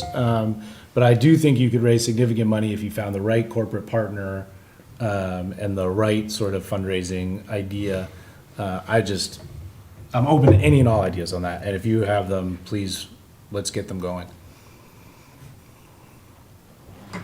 Sweet. All right, Fran, last but not least. The best for last, right? Exactly. Okay, on this here, in July, the public focus groups, what does that describe that? So it gets to, so we've done all our homework in terms of needs assessments and getting us to where we are today. Purpose of the focus groups is you want a cross-section of the community to come in and talk to you. And it's not so much come sit in the gym and we'll give you an hour presentation. It's probably like 25 small groups of 15 having a conversation about, okay, here's our plan. And we want to know as a resident, whether you're a teenager or a 30-year-old with 2 kids or a 67-year-old with no kids, what are your thoughts on this plan? How do you see this as fitting into the community? We get sort of a temperature of what people are thinking, what people are feeling, and what people want. It's not necessarily to get feedback on how can we redesign this, but more conceptually, this is a big leap forward for our school district, and what we're doing here is going to basically be our school for the next 50, 75 years. What are your thoughts on this, and what do you want to keep in mind, so on and so forth. And how would it be selected? Well, I think what you want to do, the last time I did big focus group was, the biggest thing we did was to spend time on who comes in and how we get them. So clearly, anyone that wants to participate in a focus group is welcome to participate in a focus group. But what you want is being able to ensure that you have a cross-section. So for example, the focus group I did with the pre-K through adult ed students, I worked with the principals and I said, I don't want 27 athletes and 2 PATH students. I want a few PATH students, I want a few IB students, I want a few artsy students, I want a few athletes, I want a few kids that really like school, I want a few kids that are going to college, a few kids that are not going to college, so that I have a cross-section. And that's what you're shooting for when you do a focus group. So if all we had were 150 people that have 2 kids in school in the focus group, that would have one very clear set of opinions as opposed to maybe a group of retirees or a group of 18-year-olds. So that's the purpose of the focus group, is to get a general barometer of what the whole district thinks as a cross-section. So would we be able to, I mean, this is recording, of course, of record, but would we have something in writing that would describe basically what you're looking for? So that, you know, like the certain numbers or, yeah, because it's supposed to be public. So is that including staff and students and? That's so- something that we can put together, what it'll look like. Like I said, it's a cross-section of the community. Right. Okay, so that was the question. Now, as far as making a commitment for the bond, first of all, we keep on forgetting, and we don't mention the 10 million that we've already pretty much committed to. And that needs to be on the warrant. That should be a separate item. It's already been. That has to be a separate item. Oh, it does? Yeah.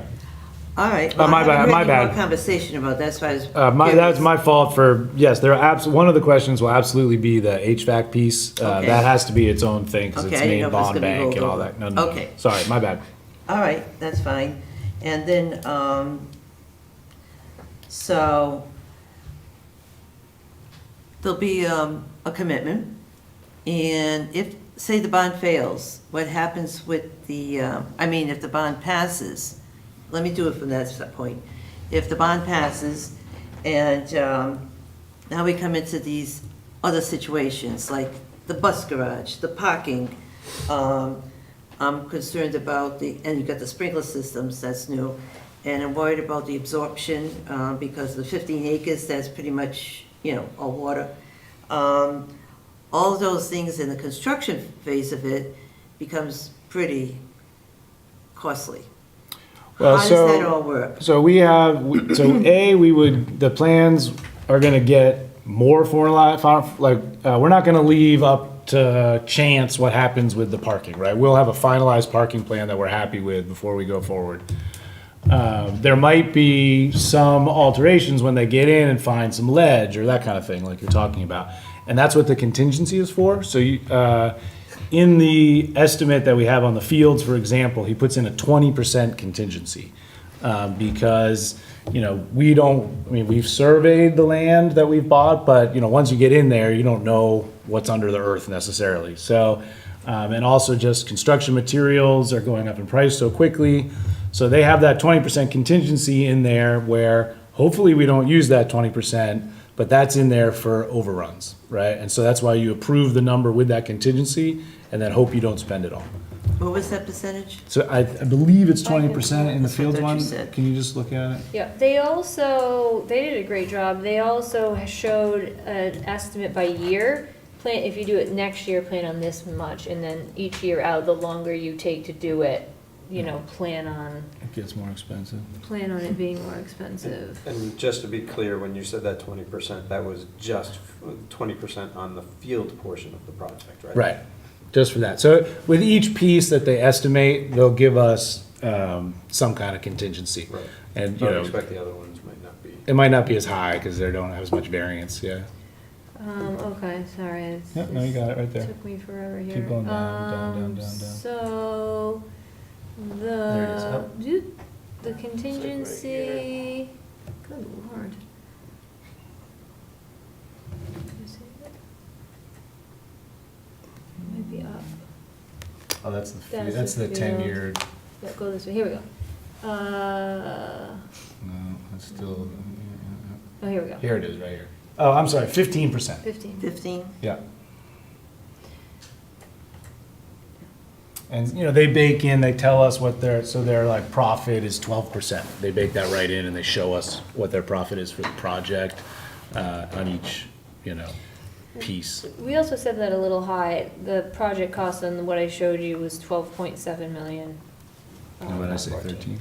Yeah, 14. But if you had the other turf field, then Right, you'd get so, that. yeah, the biggest sorry, the estimate is 12.759, and that's with the 15% contingency.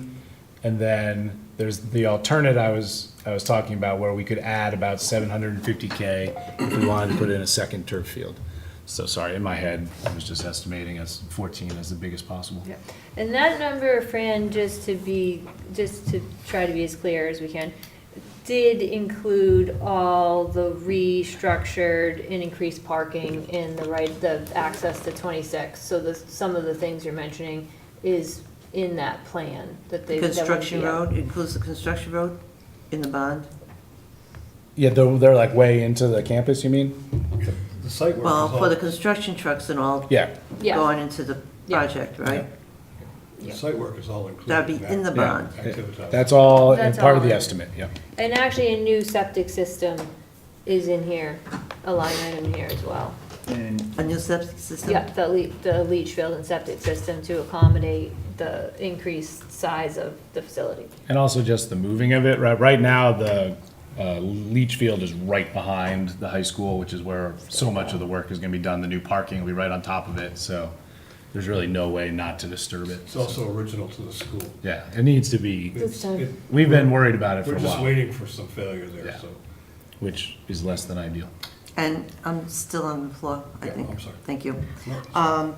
So I guess the suggestion from the superintendent about having questions in the warrant, and he mentioned like, maybe as an example, like a 20-year plan. I'm not sure that's where we're going, I hope, as a committee, because it's either you want it now or you don't. And that's what the public, you start putting all this other stuff and it becomes too complicated and too messy. And you saw what happened with the town when it did that, okay, and they had a 10-year, 5-year plan, I forgot now. Yeah. But anyway, the bond, the warrant, you know. Yeah. So that, I'm not in favor of questions. It's either gonna be this is the fact, and I think things should be broken out. The district has turned down turf fields twice now. And I think that issue, and I noticed in other towns, it's a big issue. And so people have suggested that it comes out as a standalone. And I think that should be a standalone, my personal opinion is that should be a standalone item. I'm coming from a safety point of view, not the cost point of view on that. So that's one. And then breaking out two projects. You know, you've got the fields and you've got the construction. So that should be, because people might be in favor of one or the other, but not both. And so I'm thinking as much you can break it down, the better off we are of getting something passed. So at this point, that's where I'm at.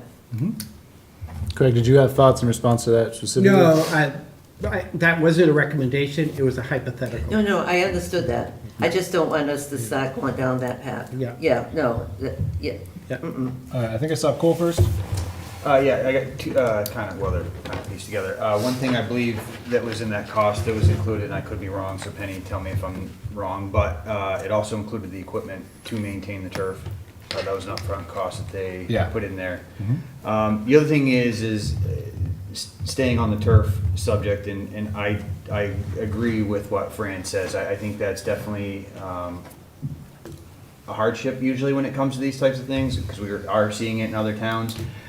One thing that at the last bond committee with Activitas there, I tried to press him a little bit, even though we were a small group, but to ask him the benefits of the turf, right? Not only is it the cost, but one of the huge things that we look at as a district with our sports is that we can't ever get on the fields early enough. And so we're bringing outside sports indoors. And we all know what that does. That destroys our facilities, right? We all got taught at a young age that we don't play baseball in the house. So why are we doing that? It's a good question. As a school? Because that's essentially what we're doing. We can't get on the fields, but we have to start practice. So where are we sending them? We're sending them inside our facilities. They're not made for that. I'm not saying that we need turf, but like I asked him, what's it do? He says, well, if you want to snowplow it off in January and use it, you can. So I think I think there needs to be some public education out there on that, because I feel as though it gets danced around a lot, but it never gets really driven home. And we hear about all the other negative things about turf and the cost and everything else, but we never hear, I think, enough of the positives on it, so. Good feedback. I saw Penny next.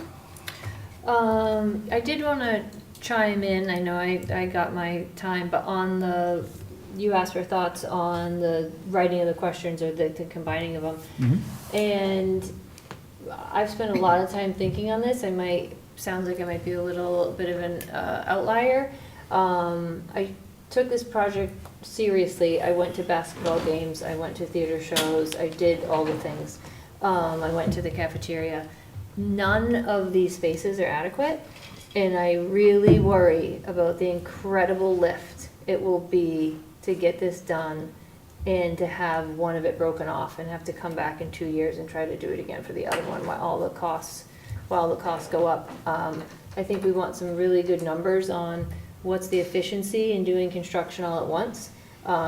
Is it going to be a $60 million project in the next 2 years, but if you spread it out over 5 years, it becomes an $85 million project? Do we ever get a shot at it? Do people start voting down out of a complete panic? My kid plays basketball, so I'm going to vote down the auditorium and vice versa. I'd love to take a shot at doing it as one piece. But I understand the bit about the turf is reasonable, but I think we should look really hard at that. All right. I saw Gary down at the end. I agree with Penny. I'm worried about parts of it failing if it's broken out, but specifically the turf thing. I don't know of any school being built in New England that does not have a turf field. Nobody puts in a grass field anymore. You just don't. I mean, to the point where they're putting in, turf baseball diamonds. I mean, you're putting in complete athletic fields. The athletic fields Lewiston just put in, that whole complex, and I realized they had a backer. I realized that the Roof family backed that. But when the ultimate decision was made, they didn't put in grass. They turfed the whole thing. Sanford put in grass, EL put in grass, Greeley's trying to put in grass. Wait, you're saying Yarmouth already has- turf? Turf, I mean. Yeah. I mean, Yarmouth already has it. No one is putting, Morse has it. And it used to be, we used to hear, well, we're not Falmouth. No, but are we Sanford? I mean, you just don't. For me, It's the latest construction best practice for maximum use of a field, and I'm talking about northern part of the United States, to get our athletes on it in a timely fashion. So we don't have to send our baseball teams, to Florida. We don't have to send our spring sports out of state. Which we They are can not get- doing. No, but many schools do. To be clear, I know, just making sure. No, no but one many thinks we're schools doing do. that. They spend their spring vacation going out of state to play sports because they can't get on the fields. The other thing to consider is that we will never host a tournament game Right. in Maine without a turf field. If you have any dream of hosting a tournament, because that's where the industry has gone. I don't really care for turf. Personally, I like a grass field. I think a really well-maintained grass field. But the key to that is well-maintained, which is expensive. We're adding a lot of grass surface as it is. We're gonna have to be looking at facilities and equipment and people to maintain it. I think the last thing we wanna do is put in a primary performance field that requires enormous amounts of maintenance and rest, and we'll be back in, our primary field will be ignored again. It's gonna have to be rested and not be used. So we get this big place with a stadium seating and all the other stuff that can't be used half the time to keep it in shape. I think that's a worst case scenario, but yeah. That's my only thought about the turf thing. I'm not a turf advocate, but in this case, I guess I am, because I did a point think of we order. need to use. We were discussing, I'm not sure we're supposed to be going on the path discussing each individual item of the project itself, but, the components. We have public focus groups going to be organized, you're going to have all kinds of meetings and stuff like that. That's the time to start debating and Right, I guess so. I don't know. I asked for But- feedback on breaking out the questions, and he's Breaking giving out the the logics question. on. Right. He's giving the logic on whether he wants to break out the I was saying, question or when we not. get to that focus group thing, to go along with what Cole said, we've got to be really informative on the entire issue, not just the emotional response to whether or not the crumb rubber causes a problem. There's a whole lot more to this and the benefits of this to discuss. It's good feedback. Go ahead, Lauren. So it's my understanding that WBRC, who did the middle school in South Portland, Yes. that they do not have turf, but they have some sort of geothermal installation underneath it. That's a bigger system that provides the heating.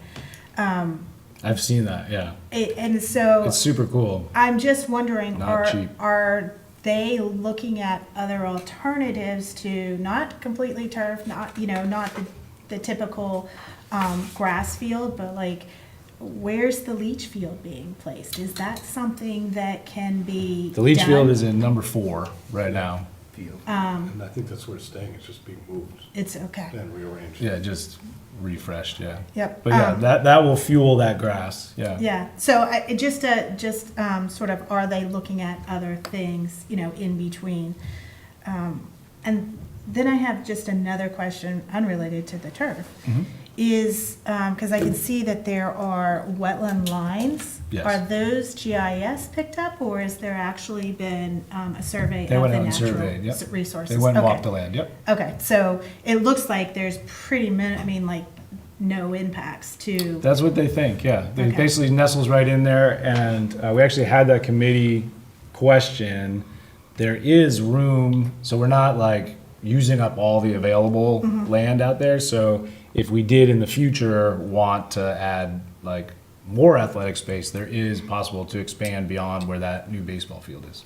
And have they also provided what the anticipated permits would be for? It's in through the state? estimate, yep.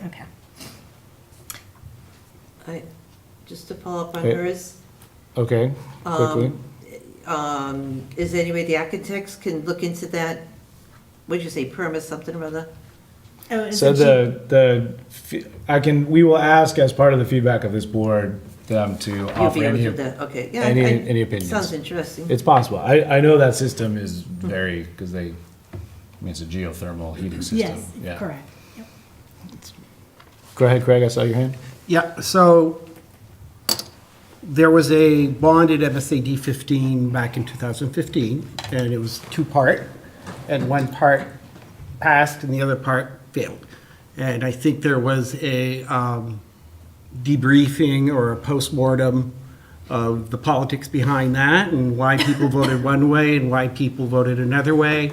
And as I recall, when I came on the scene, there were some well-publicized reasons why some people voted no on this piece and yes on the other. So you have that information in your hip pocket. Our next-door neighbors, MSAD 51, went out to bond on a new school several years ago, and it failed. And they did a postmortem on why it failed, and they got real information. And this gets to your focus groups that you're going to have. Look at this plan. What questions do you have about this plan? The focus group isn't to, should we have a theater? The focus group is, tell us what you think of this theater. Tell us why doesn't it have skylights, or why doesn't it have an atrium, what have you. And so a few weeks ago, and I think I gave a copy to Penny, MSAD 51 now has, 4 years later, their professional grade publicity. And I opened the forecaster and there's a centerfold. And what they have is a aerial view of their project. And what's there I think there's about 15 items. This is how we address the location problem from 3 years ago. This is how we address the egress problem from 3 years ago. This is how we're addressing turf. We're going to have a turf premier field and 3 grass practice fields. So all these questions that you're having at the table and all these questions that you'll get at the focus group are things that you're going to need to answer. So when you do your professional grade advertising and publicity, you've anticipated what people in town are going to ask. from the focus groups and from what you heard 15 years ago and what we heard from our next door neighbors. And so, so I think, you know, the things that keep coming up in your publicity, this is why we're breaking out the air quality, because we have to. This is why we're keeping the kitchen and cafeteria and performing arts together. And so,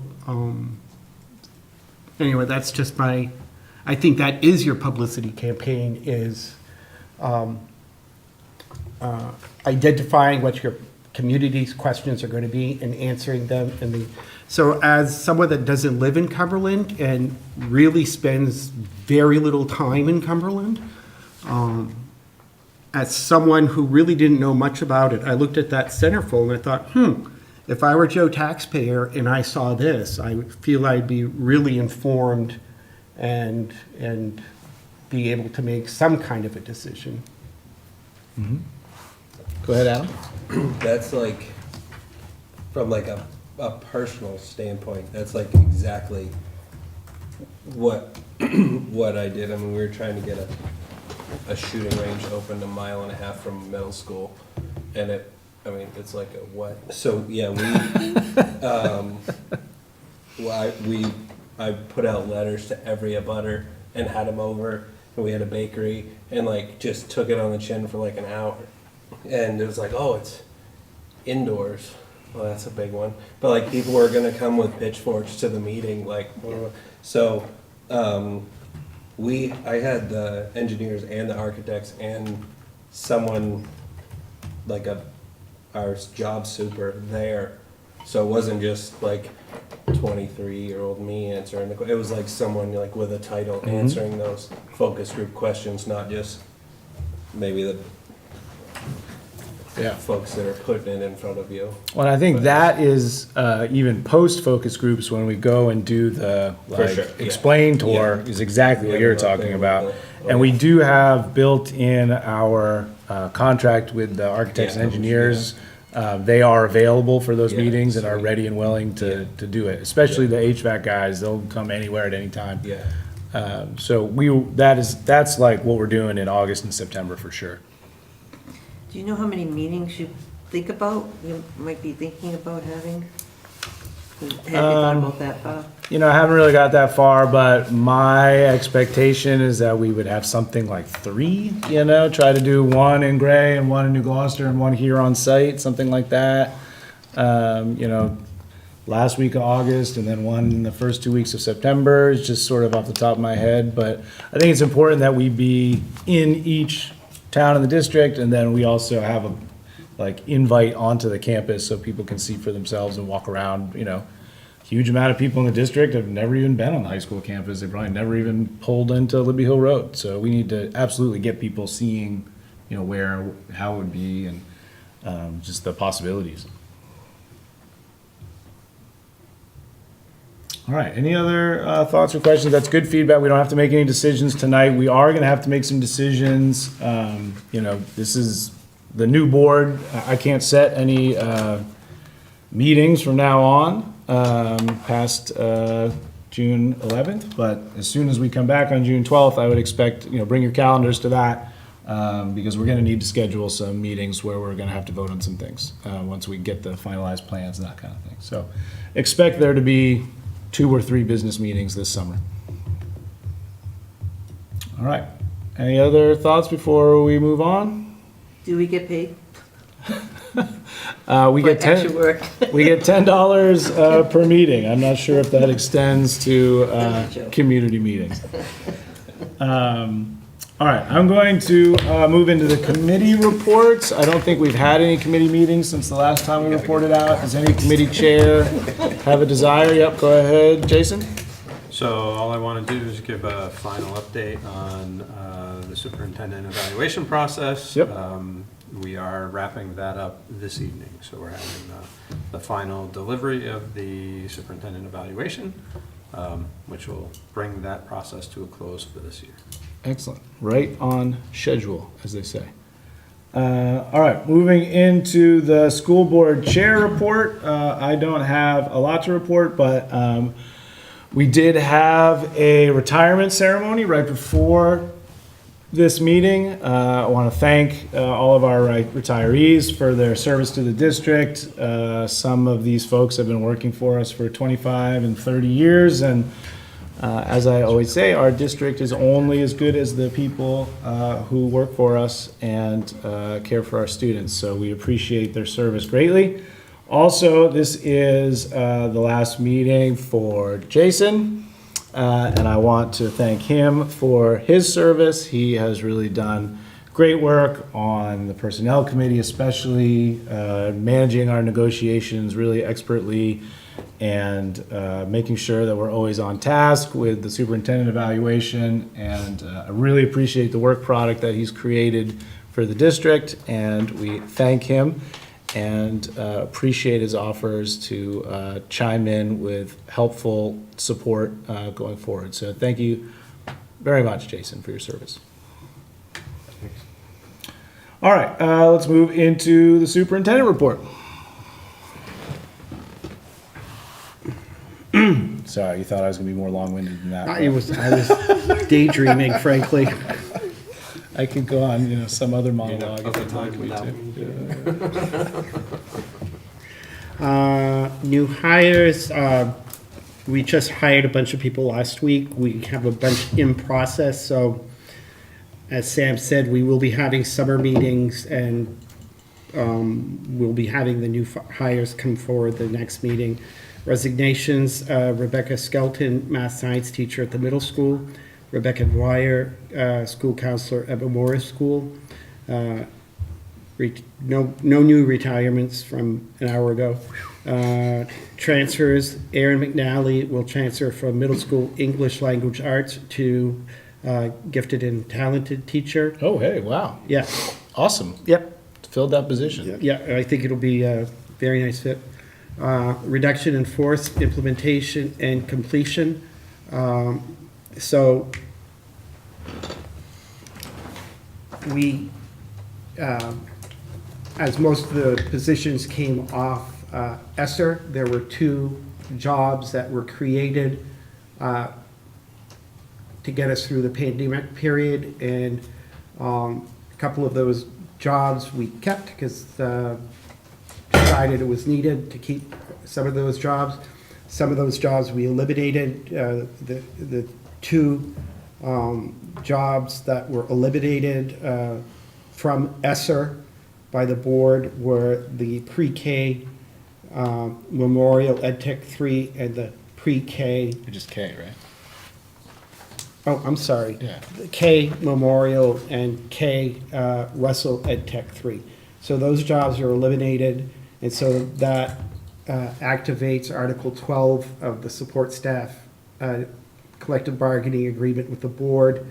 And so I went through a process with the 2 affected teachers and the union leadership. The 2 affected teachers are fortunately qualified for and able to take 2 positions that are open due to retirement, resignation, and moving on.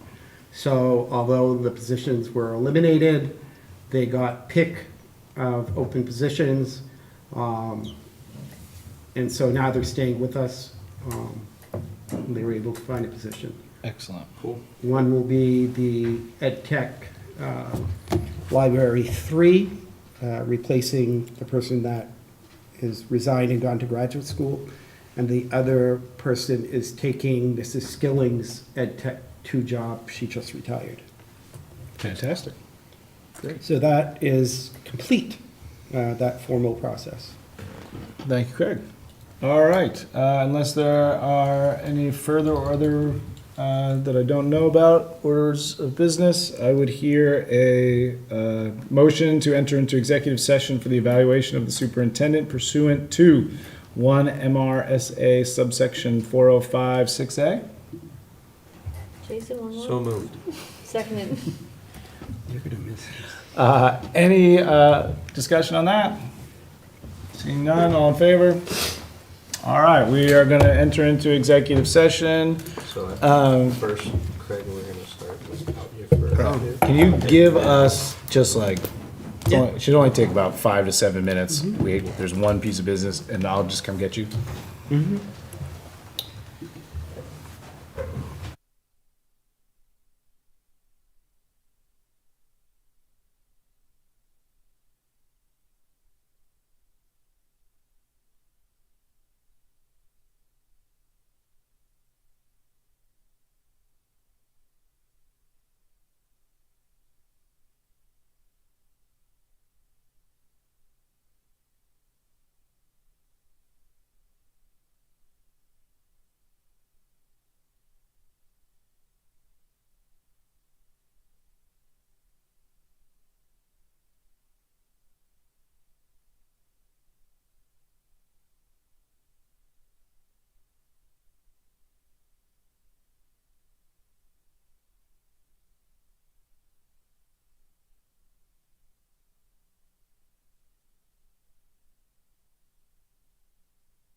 adjourn.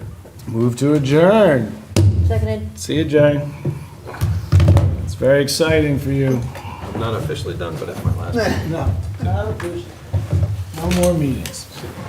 Sam, the on-air light's on. I don't know if you